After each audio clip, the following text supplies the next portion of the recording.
I am a henpecked husband, a wife's slave ridiculed by everyone, just because I am weak, timid, and submissive. At home, I treat my wife like an ancestor to be worshipped. Only her words are law. However, not only did I feel no remorse, in the 3rd year of marriage, I even turned into an incompetent husband, allowing my wife to spend spring nights at home with her lover. After they were done, that man threw his arm around Willow's shoulders, laughing arrogantly and brazenly. Like some brainless villain in a TV drama, I took a sip of soup, and respectfully escorted him to the door. Upstairs, Willow leaned lazily on the railing, walking unhurriedly. When her eyes met mine, she smiled carelessly and said, "Honey, you could try it too, you know. Who knows? Maybe a young and pretty girl could help you rise again." I knew she was mocking me. Knew that she always loved grinding other people's dignity beneath her feet, but I only lowered my head and smiled faintly, because what Willow didn't know was, the games I played were far bigger than hers. Chapter 1. When I came back from a business dinner, the sound of spatulas clashing came from the kitchen. The bedroom light upstairs was still on. I had been married to Willow for 3 years, and she had never once stepped into the kitchen. By midnight, even the housekeeper had gone home. I paused, then walked toward the kitchen. Seeing the men inside chopping bones didn't surprise me. Only as I got closer did I smell the aroma of hangover soup. I had to admit, at 20-something, his raw energy seemed endless. He was wearing a gym tank top, his shoulders and arms solid. Maybe he heard someone coming, because he smiled and said, "Willow, help me swap this knife. This one's a bit dull." I obediently picked up another kitchen knife and handed it to him. He smiled, turning as he spoke. "Didn't I tell you to go rest?" The rest of his words died in his throat.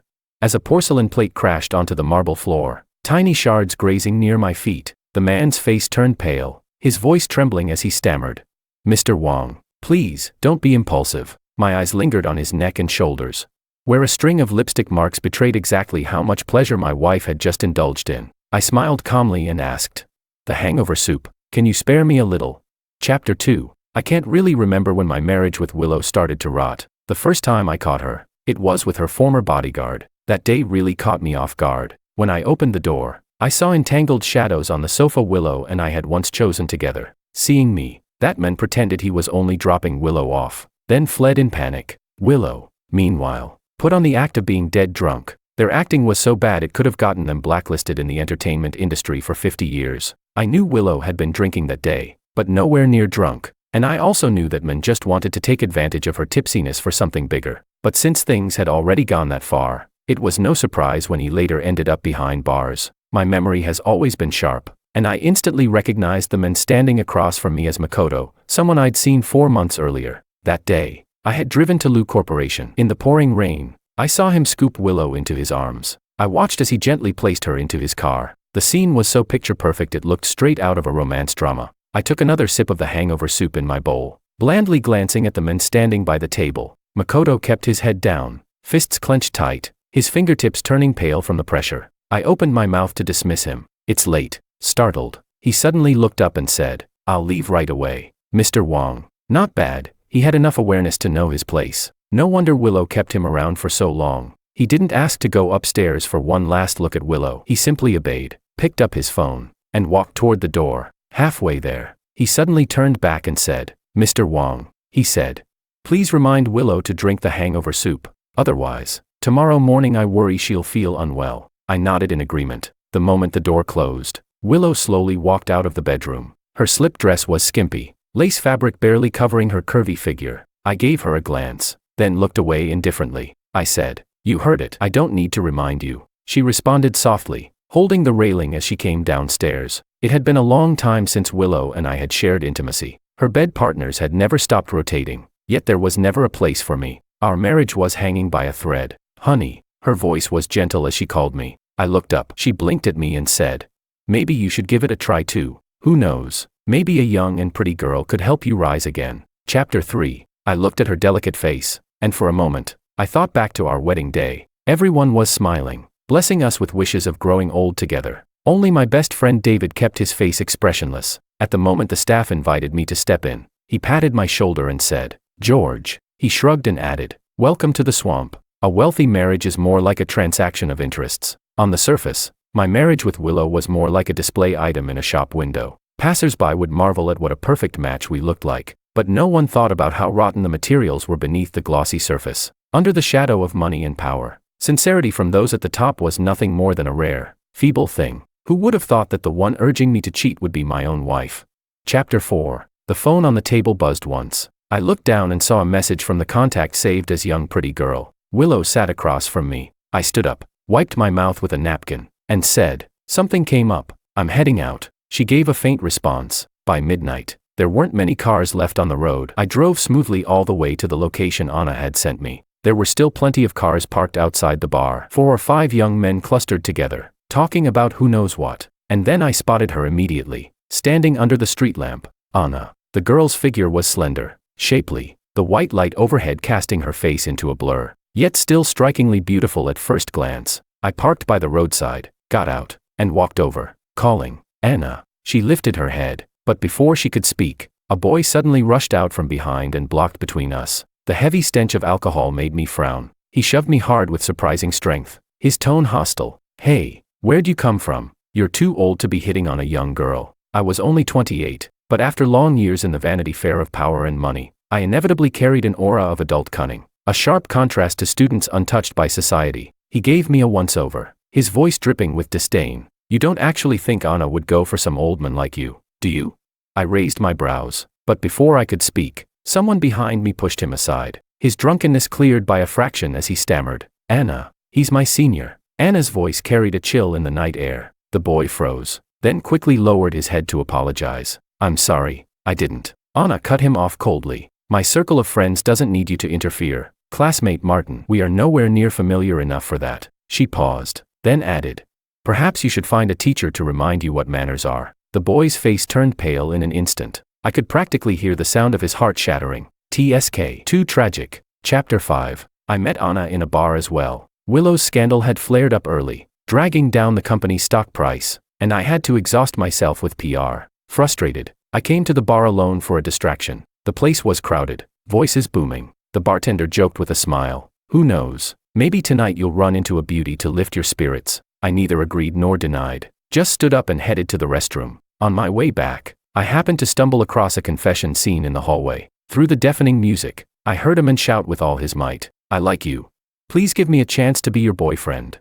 I couldn't hear clearly what the girl said in response, so I leaned forward out of curiosity. What I did see was the man leaving in embarrassment. At the moment the girl turned around, I finally saw her face. Anna, the heiress of the Sue family, born with the purest golden spoon in this world. A businessman's instinct is sharp, and in that instant, I made a decision. I stepped forward, lightly patted her shoulder, and said, "Heiress, I'm not like those other men." I added, "I'm a man with a wife." Anna was speechless. Chapter 6. A beauty descending from the heavens could do more than ease the heart. She could also revive a middle-aged man worn down by life, bring him back to full strength. After all, if I could partner with the Sue family, billion-dollar contracts would fall into my hands with ease. Pleasing her was far simpler than dealing with those scheming old foxes in the business world. Years after graduation, I shamelessly used my teacher's network, playing the role of a fellow disciple to show concern for the Sue heiress. Back when I was young, winning over girls was my specialty, whether they were mature seductresses, lawless, innocent darlings, or arrogant sundaras. I could handle them all with ease. But Anna was untouchable. She deflected every one of my advances with precision, wrapping all my gestures of goodwill under the righteous label of senior looking after a junior. Just like tonight, when out of care for my fellow disciple, I came to the bar to pick up a drunk in her. Chapter 7. When I started the car, Anna Sue was already sitting in the passenger seat. She said softly, "Sorry to trouble you today." I leaned over, pulled down the seatbelt, and buckled it for her. Her breath caught, restrained and shallow, and she fell silent. I could almost smell the faint citrus scent on her. When I turned back, our eyes met, our noses nearly touching. I smiled. "Why'd you stop talking?" Anna nearly bristled, immediately pushing me away. "What are you doing? Too close." Her ears flushed red, like a ragdoll cat puffing up in winter. Biting her lip, she muttered, "George, can't you talk properly?" She paused, then continued, "Thanks for picking me up today, but always troubling you like this. I don't even know how to thank you." Leaning back into the driver's seat, one hand on the wheel, I replied solemnly, "We're fellow disciples. No need for thanks. If you really don't know how to repay me, you might as well marry me." "George." The ragdoll cat flared up. I answered calmly, And then I asked, "What orders does the heiress have for me?" The heiress frowned. The heiress shut her mouth. The heiress was unhappy. After a long moment, She finally squeezed out a sentence. "You're not an old man," I asked. "Then will you or won't you marry me?"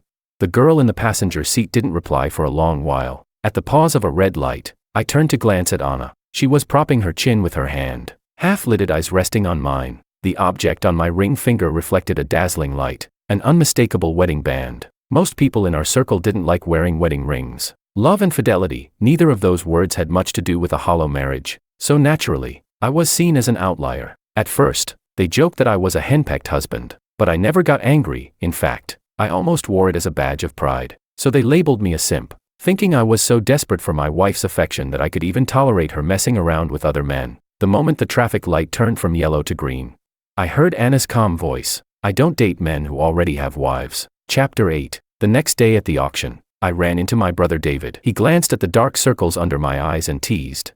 "Well, so you finally found someone. Still, better take care of your health." I sighed helplessly. "No, I was just someone's driver in the middle of the night." David gave me a once-over, then said thoughtfully, "Why do I feel like Anna's on a pretty high level?" I neither confirmed nor denied. What caught my attention today was the antique necklace up for auction. I plan to win it, then send it to Madame Sue tomorrow. A skilled businessman always knows the art of pleasing others, of catering to their tastes. That was my sole reason for coming today. The staff brought out the final, most treasured piece. The intricate, exquisite necklace shone dazzlingly under the lights. I paid no attention to the auctioneer's introduction. The moment the starting price was announced, I raised my paddle. The auctioneer called my bid. Immediately, others began to raise the stakes. 3 million, 3.2 million, 3.5 million. After some thought, I raised my paddle again. 3.8 million, the auctioneer announced. Silence followed. He asked, "Any higher offers?"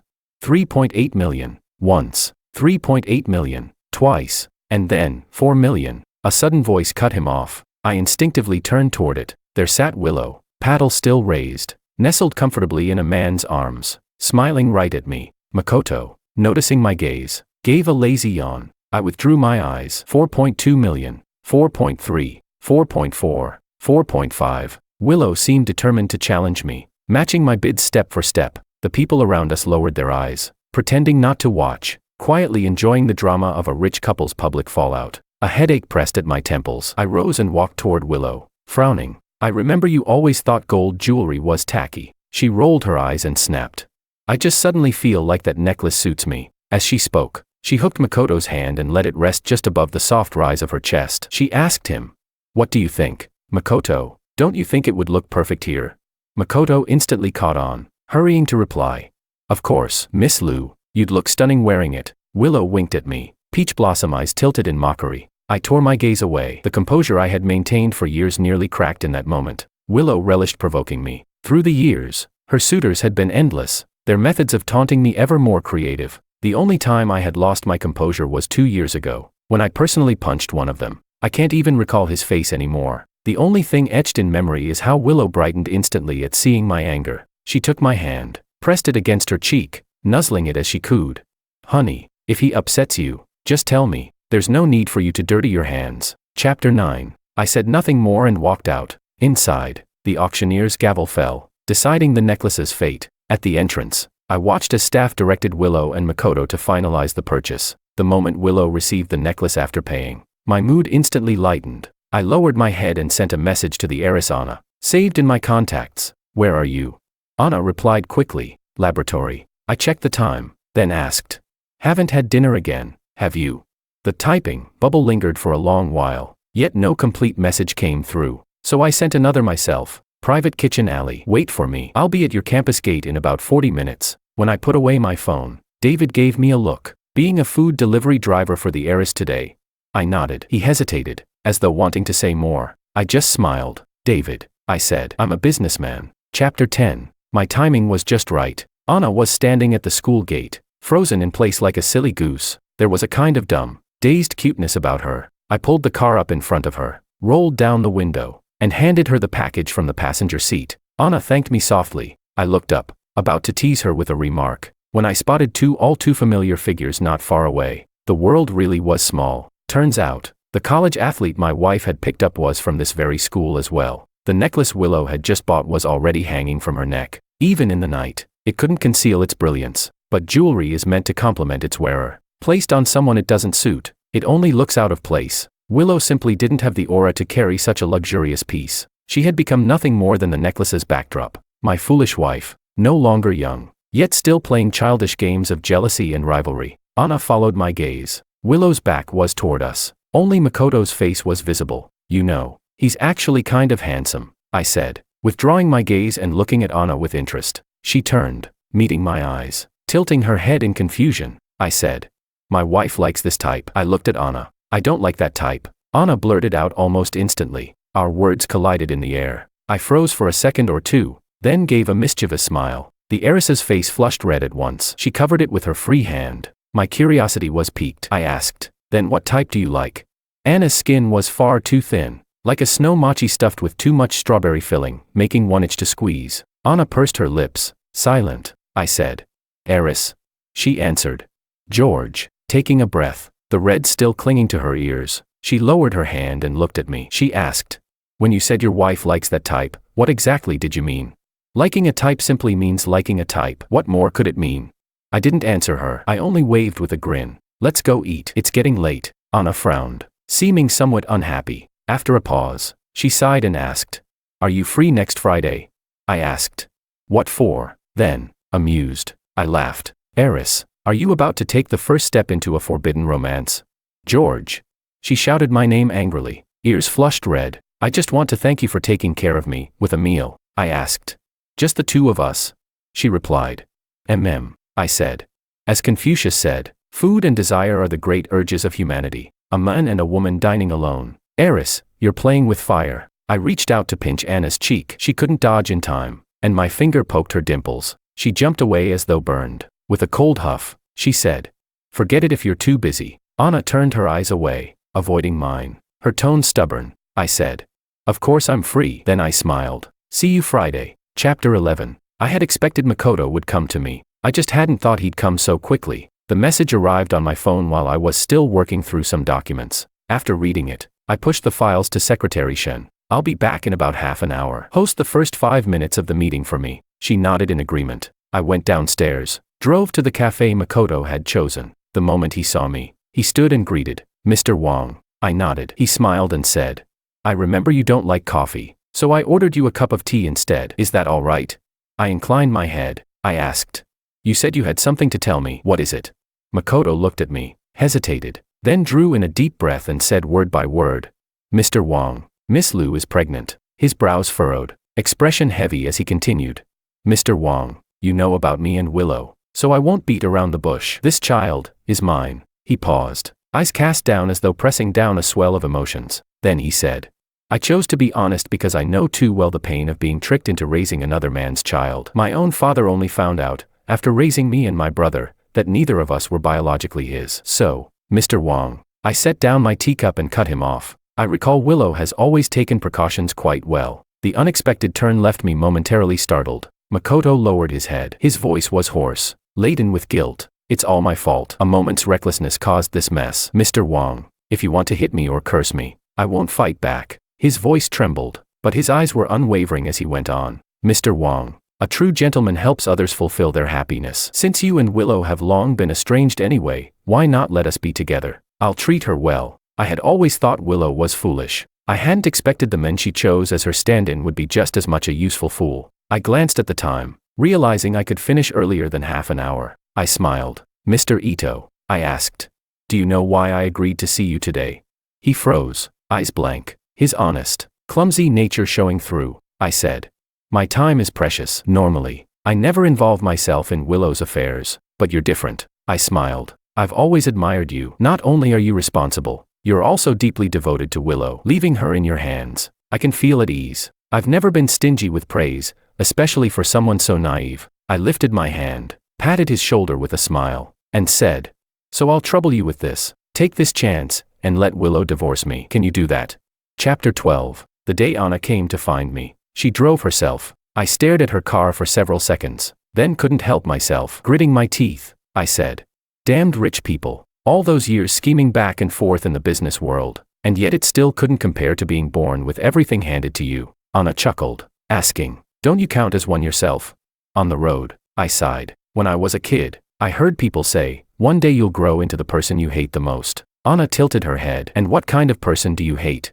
I replied. Rich people. Anna was speechless. The restaurant we went to had quite the atmosphere. We sat by the window, chatting idly. Halfway through the meal, a waiter pushed over a small cart with a birthday cake on it. I looked at Anna in surprise. The girl met my gaze, gave a playful smile, and said, "Happy birthday. I didn't know what gift to get you, so I figured I'd just treat you to dinner." I gave a thoughtful smile. The best way to close the distance between two strangers of opposite sexes is an ambiguous, half-real flirtation. Compared to a long-lasting gift, a single meal could place our relationship in just the right spot. That was why, even though I tried to please Madame Sue, I never gave Anna any expensive presents. But Anna always hovered on the edge of the red line, close enough to touch it, yet never stepping past. Why was that? I took a bite of food, but before I could speak, the restaurant lights flickered, and the central piano tune suddenly grew romantic. Several waiters walked out carrying flowers, pushing a large cake topped with two lifelike figurines. I rubbed my chin, listening as the staff congratulated the couple at the next table. "Happy anniversary. May your love be everlasting. May you grow old together," I remarked. "Now that's true devotion." Anna looked over, her expression complicated. She bit her lip and murmured, "Maybe your wife, right now, at home, is also carefully preparing a dinner for you." Her words came out halting, stumbling. I smiled at her. Anna met my eyes, but after a long while, she lowered her gaze as though avoiding me. I said, "You really don't know me at all." Then I gestured casually toward the couple, motioning for her to look. One of them was Makoto, whom she had seen before. The other, a young woman crying with emotion. I pointed at her, laughing. "Surprise, my wife is right there." Chapter 13. When Anna rose to her feet, the wine glass on the table nearly toppled. I reached out and caught her wrist. The girl froze. Her movements halted, staring back into my half-smiling eyes. For the first time, she didn't yank her hand away as if I were a plague. I shrugged, grinning at her. "Eris, how about staying to have a drink with me?" Chapter 14. When I sent Anna to the hotel, neither of us had really drunk much. Just as I was about to say goodbye, I suddenly heard her ask, "George, that first day we met, you went to the bar because of her, didn't you?" Anna sat in her chair, lifting her eyes to meet mine without flinching. Her pale skin carried a faint blush from the alcohol, but her eyes, like a star-strewn night, shone dazzlingly bright. From the day I met Anna, it seemed she had always been rejecting others, cold, aloof, noble. Eris raised under strict and elegant family tradition. Only when facing me would she occasionally show a little temper. Perhaps it was the perfect night. Perhaps it was the faint intoxication. Everything told me, now was the perfect moment to pour our hearts out. I took a step forward, reaching out. Anna didn't pull away. As expected, gentle girls were always far too soft-hearted. I gave a bitter laugh. I really am such a failure. I've always known she was cheating, but I pretended to be blind. As long as it didn't happen right in front of me, I told myself it was just a rumor. My voice was hoarse. Everyone laughs at me behind my back, saying the cheating mark is welded to my head, yet I still cling to our wedding ring. I sighed. The day I met you at the bar, news came out that she was vacationing with another man. It was her birthday. I had even prepared a surprise, waiting to celebrate with her. Never thought someone else was already celebrating. That day, I was in pain, drinking heavily. I thought, why not me? I looked at Anna. The moonlight was still. Such a night had the kind of magic that could turn lies into truth. I whispered, "Why should I keep swallowing my anger?" I cupped Anna's face. She froze, then whispered, "George," I said. "And then I saw you. You're different. Unlike anyone I've ever met. You carry an air of distance, cold, untouchable, but that's only a disguise. I've seen many people wallow in self-pity when they're vulnerable, but you're different. You hide that fragile, sensitive side so deeply that no one ever sees it." I leaned closer, our eyes locked, so close that our breaths intertwined. Her blush deepened into red, her eyes slowly glistening with tears. I asked softly, "Will you stay with me tonight? Or?" I leaned in, whispering by her ear, "Give me a chance to cooperate with the Sue family." Chapter 15. Anna's eyes brimmed with tears as she looked at me. Anna froze in place. Anna was speechless. Anna's face was full of question marks. Chapter 16. I stepped back 2 paces, almost laughing outright in front of the Sue heiress. Anna Sue's expression shifted brilliantly, until finally she came back to herself, her face dark enough to drip water. "George." The girl called my name irritably. I answered with a smile. "Stop watching so many primetime melodramas, Eris." I waved a hand. "Go to bed early. I'll pick you up tomorrow morning to take you back to campus." Anna said nothing, gritting her teeth as she glared at me. I turned to leave, my hand nearly touching the doorknob, when suddenly she moved. A sweet fragrance surrounded me, her soft body pressed close. I froze. Then she hooked her arms around my neck and bit deeply into my shoulder. George. Anna's voice was tinged with discontent, something between anger and grievance. She said, "You win." Anna threw herself into my arms. Her voice brushed against my ear, laced with a trace of surrender. "Whether you want me, or the cooperation opportunity, I'll give it to you. I only have one condition," she said. "Tomorrow. Immediately kick that bitch out." Chapter 17. Even a clay figure has some fire in him. During the break, I lay on the bed, mind foggy and restless. Moonlight fell across the sheets. I curled my fingers, as though trying to grasp something, and someone with sharp eyes slipped her hand obediently into mine. But in the next second, the ringtone shattered the night's silence. I released the hand in my palm, rolled over, and glanced at my phone. The name on the screen sobered me up instantly. Willow. It seemed my wife had finally remembered me, and here I was, not even home yet. I was about to toss the phone aside, but Anna reached first and pressed answer. Willow's voice burst out. "George? Where are you? Why aren't you home yet? Go home, my ass." That was my answer in my head, but I only began to say, "Today when Anna suddenly purred, "Darling," harder. Willow reacted immediately, her voice rising in a shout. "George, what the hell are you doing?" I opened my mouth, but Anna quickly hung up the call. Willow's shouting was cut off mid-sentence. I turned my head toward Anna. The girl blinked innocently at me. She had just opened her mouth when I covered it with my hand. I said, "From your condition last night, I thought you were just a naive little flower." I curled my lips. "Didn't expect you to be a scheming girl." A sharp bite sank into my palm. Anna broke free, then bit hard into my shoulder. Rolling her eyes, she said, "George." The heiress spoke as though it were the most natural thing in the world. "Enough rest. Get back to work." Chapter 18. When I got up, the heiress was still asleep, clinging to me like an octopus. I pried her hands away, got out of bed quietly. On my phone, more than 40 missed calls, all from Willow. Driving past the mall, I paused and pulled over. By the time I reached home, it was nearly noon. When I opened the door, Willow was slumped on the living room sofa, hair and clothes in disarray. Her phone lay nearby, a cake still sitting on the coffee table. I walked over, reaching to smooth her long hair, but she suddenly grabbed my hand. Her eyes opened, red-rimmed. "George." She bit her lip, her voice trembling. "Where were you last night? Who were you with?" She froze, suddenly noticing something, and murmured while staring at my hand. "Your ring. Where's your ring?" she asked. "Honey, where's your ring?" "Where else?" I took it off. I smirked, smiled at her, and said, "I brought you a gift." Meeting her confused gaze, I pulled something from the mall's shopping bag, a bright reminder of cheating. I grinned. "Ta-da." I placed it steadily on her, then stepped back to admire. "There we go. Returning the favor. This mark of cheating suits you better than anyone else." Sharp eye. No doubt about it. Willow nearly choked from rage, yanking it off and throwing it viciously to the ground. She glared at me, her voice low and heavy. "Who is it?" I shrugged. "Why ask? You planning to go pull her hair out? We're still married. I'd advise against it." I added. "But even if you do, you'll only humiliate yourself." She bit her lip. "Who is it?"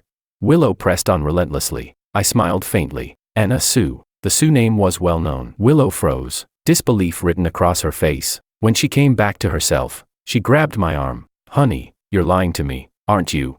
She couldn't believe Anna would want me. Or maybe she truly thought I was a useless husband. I smiled, pulled a document from my bag, and tossed it before her. Divorce papers. They had been drafted long ago. I had been waiting just as long. Makoto was still too useless. I sat across from her, feigning generosity. "Take a look. The division of assets is simple. Yours is yours. Mine is mine. I won't take advantage. I want you to sign them today. The sooner we divorce, the better." Willow didn't move. She said, "Honey, we don't have to divorce." "Did Makoto tell you something? That pregnancy thing?" "I only made it up to trick him into." "Willow." I cut her off, my expression dark. "I'm not asking for your opinion. I'm informing you. If there's an issue with the contract, we can revise it. But the divorce is happening." She frowned. "Honey, I won't. Considering we were married, I don't think we need to go this far." I looked at her and dropped a word. "Financial statement fraud." Her expression changed instantly. I said, "Miss Liu." Smiling, I added, "You wouldn't want the media to know about that, would you?"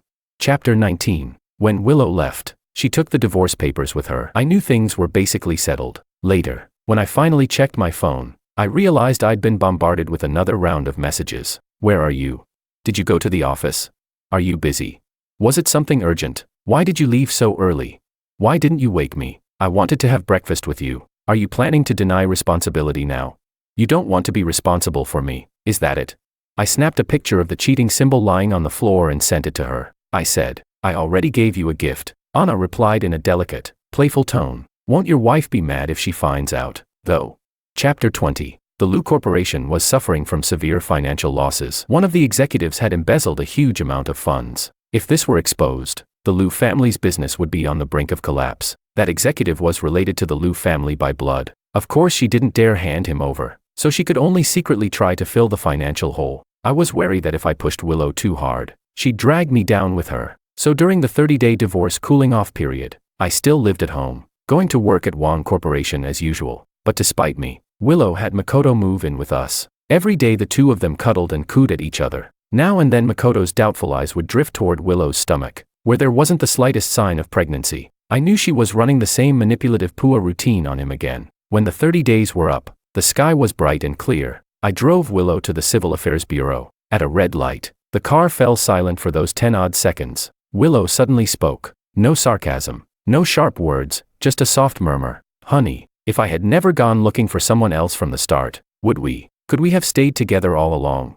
Truthfully, Willow and I had once had a stretch of life that could be called blissful. Maybe 3 months, maybe less. I can't quite remember. After all, things that don't matter aren't worth remembering. And besides, people always grow sentimental right before they lose something. She wasn't really regretting. If she had the chance to do it over, she'd make the same choice again. I didn't answer. Chapter 21. The moment I held the red divorce certificate in my hands, my heart finally felt at ease. As we stepped out the door, Willow's steps faltered. Honey, yes, I suddenly said. Willow blinked, stunned. I smiled at her. Yes, I spoke as if deeply affectionate. If you hadn't cheated, if it had always just been the two of us together, we would have grown old side by side. Maybe we'd have a clever son to inherit our company. We could have lived carefree, traveling the world together. And maybe in the end, when we were old and frail, we'd still look at each other and quietly promise to meet in the next life. I stepped forward, smile tender, and plucked a fallen leaf from her hair. For a moment Willow's expression wavered,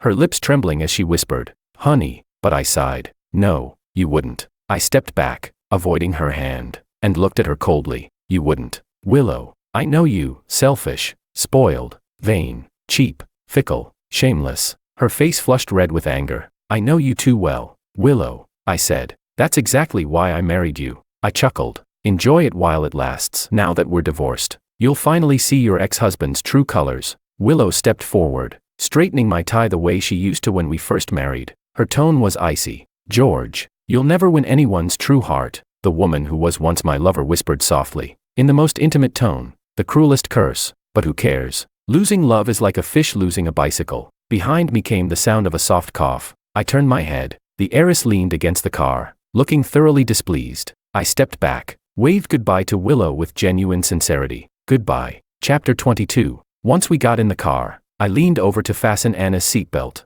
The girl turned her head away in annoyance, refusing to look at me. The next second, I grabbed her chin and kissed her. The heiress was startled, her head nearly bumping the window. Cheeks flushed red. You, she stammered in protest. I chuckled. Jealous, are we? I asked. Her tone was sour as vinegar when she muttered, You're already divorced, and yet you still let her fix your tie. Relax. I smiled. There's no love left. Anna looked up at me, wide-eyed, like a little kitten sulking, secretly angry yet still hopelessly fond of humans. I pulled out my phone and made a few calls, to several media outlets, and to Lu Corporation's rivals. Sure, I had promised Willow not to leak things to the press, but whether others told the media was another story. Besides, after collecting files for so many years, dozens of terabytes worth, it was never just that one incident anyway. Chapter 23. News about Willow finally broke, and the rumors dragging Lu Corporation down spread like wildfire. Wherever Willow went, reporters hounded her, but she stubbornly refused to admit anything, until one afternoon, Secretary Shen knocked on my office door, her face glowing with joy. President Wang, she announced, Lu Corporation just issued new shares. The fish had bitten the hook. Chapter 24. People who don't want to meet again never bother to say goodbye. Lu Corporation had barely survived the first shareholder meeting under the weight of public opinion. The conference room was spotless, sunlight pouring in through the floor-to-ceiling windows. From here, you could see the crowds rushing about below. I admired the view for a while, sighing deeply. The world really is just one giant pancake wrap. The heiress, masked and capped, insisted on tagging along. She rolled her eyes in silence. Footsteps echoed outside the door. Shareholders entered in a hurry, and then, the sound of the final pair of footsteps down the hall. So familiar, like years ago, before we were married, when she'd rush to meet me. That same hurried pace. From outside, a secretary's voice came softly. Miss Willow, the one seated at the head of the table is the largest shareholder. This time, the one who bought. The swivel chair wheels turned. On the thick carpet, it made only the faintest whisper. I turned around, braced both hands against the table, and smiled leisurely at Willow. Long time no see, Miss Lou. Didn't expect we'd meet again so soon. Willow's expression nearly cracked apart. Chapter 25. The meeting did not go smoothly, mainly because I worked diligently to give Willow a hard time. Not that I could be blamed. The Lou Corporation simply had too many loopholes. Several times, when faced with my pointed questions, Willow nearly broke down. The more tears she showed, the better my mood became. When the meeting adjourned, shareholders left one after another. Some tried to exchange pleasantries with me, only to be intercepted halfway by Willow. She blocked my way, lifted her eyes, their color dark and stormy, her face black enough to drip ink. Biting her lip, Willow hissed, "George, you really are." Her teeth ground together. Despicable, shameless. I held back the heiress, who was ready to curse her out, then calmly brushed imaginary dust from Willow's shoulder. With an even tone, I replied, "Miss Lou, now that's unfair of you. In business, how can you call it despicable or shameless? You failed to protect your company." I smiled at her, though my eyes had turned cold. "And that's no one's fault but your own. The marketplace is ruthless. Wolves circling on all sides. Who knows who will bite the moment they smell meat? I've said it before, I am a businessman." Chapter 26. Leaving Lou Corporation, I settled into the car, only to catch sight of a familiar figure near the main entrance. My hand was suddenly seized. The heiress, puffed up with anger, clutched it tight, wiping carefully with a disinfectant towelette. Outside the window, a man struggled against security guards barring him from entry. Makoto looked haggard, worn down. He pleaded in desperation, "Let me in. I just need to say a few words to Willow. I won't take long. I'm begging you." His face was filled with despair, but the guards remained unmoved. "Sir, without permission, we can't let you in," one replied. Makoto's voice rasped, hoarse from strain. "Please, just let me see her once." He nearly dropped to his knees. At that moment, the automatic doors opened. Willow stepped out, her expression icy and detached. Makoto froze, then immediately lunged toward her. "Willow. Willow, why won't you see me? What did I do wrong? Tell me and I'll change." The guards reacted swiftly, blocking him. "Sir, stop this," they warned. Willow remained still, her gaze sliding over him, indifferent. "Next time," she said coolly. "I don't want to see him at the company entrance again." "Willow." Makoto's teeth clenched in fury. "You tricked me." His voice broke as he shouted, "I had a vasectomy because of you." Willow only rolled her eyes. "Then go get it reversed. It's not like I forced you. Of course, it might fail, but either way, I'm never marrying a eunuch." It was as if the last of Makoto's strength had been drained away. He stopped struggling, staring blankly as Willow got into her car. He remained there, hollow and shattered. I watched the entire farce until the end, rolled up the window, and drove away. Chapter 27. We stopped the car at the company entrance. Anna tried to unbuckle her seat belt, but I pressed down on her hand and leaned closer, only to end up kissing the back of her hand. The heiress covered her mouth, her earlobes tinged a soft rosy pink, as she scolded playfully, "You can't expect me to keep following you without a proper name or place, can you?" I tilted my head, admiring her beauty, and smiled. "Aren't you afraid? Afraid I'll still go after someone else?" "Heiress," I teased lightly.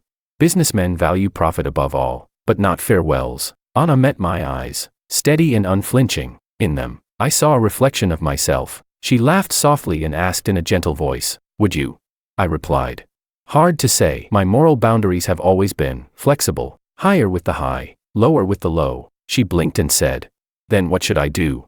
Her voice dropped to a whisper, as if troubled, but the next instant, she spoke with utter seriousness. "Good thing I'm a virtuous and chaste woman." Too adorable. I almost burst out laughing. The very next moment, I pulled her hand over. Placing a still warm ring in her palm, I asked, "So, Sue Heiress is willing to continue our partnership?"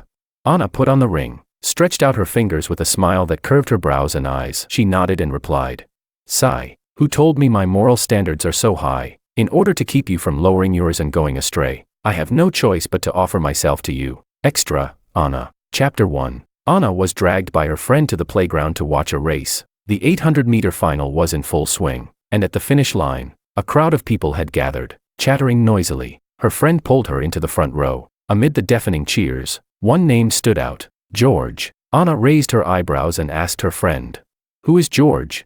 Her friend pointed at the boy running in the lead. That's him. You really don't know him. Anna countered. Do I have to? Her friend scratched her cheek awkwardly. Not really, but he's really famous at school. Always in the top 3 of the grade. Also on the student council. And I heard he's actually a pretty good guy. Anna didn't comment. The shouts around them grew louder. The boy in the lead was getting closer and closer to the finish line. Anna looked up, under the sunlight. Her eyes met the boy's focused and determined gaze. Something strange stirred in her mind, almost instinctively, only for a brief moment. The boy crossed the finish line. Amid the thunderous cheers, he didn't have time to slow down. His momentum carried him forward, and he crashed straight toward the people ahead. Anna didn't dodge in time. Just as she was about to be knocked down by that force, the precious 800-meter champion scooped her right into his arms. The closeness of that contact made her overly aware. At the very instant her body temperature rose, only one thought filled her head, the faint scent of catnip. Chapter 2. Anna rarely dreamed. She had always slept well, so when she suddenly woke up drenched in cold sweat, she was terrified. The content of the dream wasn't frightening. If anything, it was almost tender. For the first time, the girl's wandering thoughts brushed against the edge of adolescence. In the dream, the man was only holding her hand, walking slowly along a park path. The very second before she woke, the man wrapped her in his arms and bent his head to kiss the dimple at her cheek. Sunlight filtered quietly down through the layers of leaves above, and it was George's face. Her body had stepped into puberty before her mind did, and this was the consequence. Anna pressed her hands against her flushed face, feeling filthy, unworthy, a young heiress, born into a family of scholars and books. For the first time, she utterly despised herself. Chapter 3. On her 21st birthday, Anna was tricked by her friends into going to a nightclub. It wasn't until she entered the private room that she realized she'd been set up. Her friend sat aside, ready to enjoy the show, while several men swarmed in, blocking every possible exit. Anna stood in the middle, ears ringing, feeling as if her head was about to explode. At last, she found an excuse to slip away, pretending she needed the restroom. In the hallway, Anna dialed her friend's number. Before the call even connected, someone blocked her way, confessing their feelings to her. She listened patiently, then gently refused, but the men cursed her for pretending and walked away. When she returned, her friend grinned. A few more guys just went out looking for you. Anna bit her lip and replied coldly. Do this kind of thing again, and you're finished. On the other end of the line, her friend finally realized that the heiress's mood had turned extremely sour, and softened her tone, apologizing to coax Anna back into calmness. Anna didn't hang up, listening absently to the other's words, when suddenly a pair of arms wrapped around her waist from behind. That faint scent of catnip engulfed her senses, waking every nerve in her body. The voice at her ear carried a dusting of time, yet sounded as familiar as if it had only spoken to her yesterday. The heiress's heart skipped a beat. With a smile in his tone, the man whispered at her ear, Heiress, I'm not like those other men. I'm a married man. The little deer inside her chest, long off duty, nearly crashed to death on the spot. Chapter 4. The heiress had no experience, but fortunately, she was young. Fortunately, she was beautiful. Fortunately, she had a flawless figure. And above all, there was a love about to burst through the dam of moral and social restraints. Tinged with a trace of jealous darkness, Anna lowered her head. Blossoms of peach flowers bloomed across the snow, falling all the way down. The room was dark, only their mingled breaths filling the silence, loud as thunder in the quiet night. Suddenly, her face was cupped in his hands. Anna lifted her eyes. Moonlight poured through the window into her gaze, tears shimmering on her lashes. Her eyes, filled with moonlight, gleamed like jewels washed by water, glistening even in the dim room. George met her eyes. Are you a cat? At the wrong moment, Anna suddenly remembered an innocent childhood nursery rhyme. In the snow came a group of little painters. The chicks drew bamboo leaves. The kittens drew peach blossoms. A faint smile slipped from her lips. She hooked her arms around George's neck, their lips and tongues entwined, carrying with them a soft ticklish sensation. The scent of catnip lingered at the tip of her nose. His question was teasing. Anna's answer was serious. She said, Maybe I am.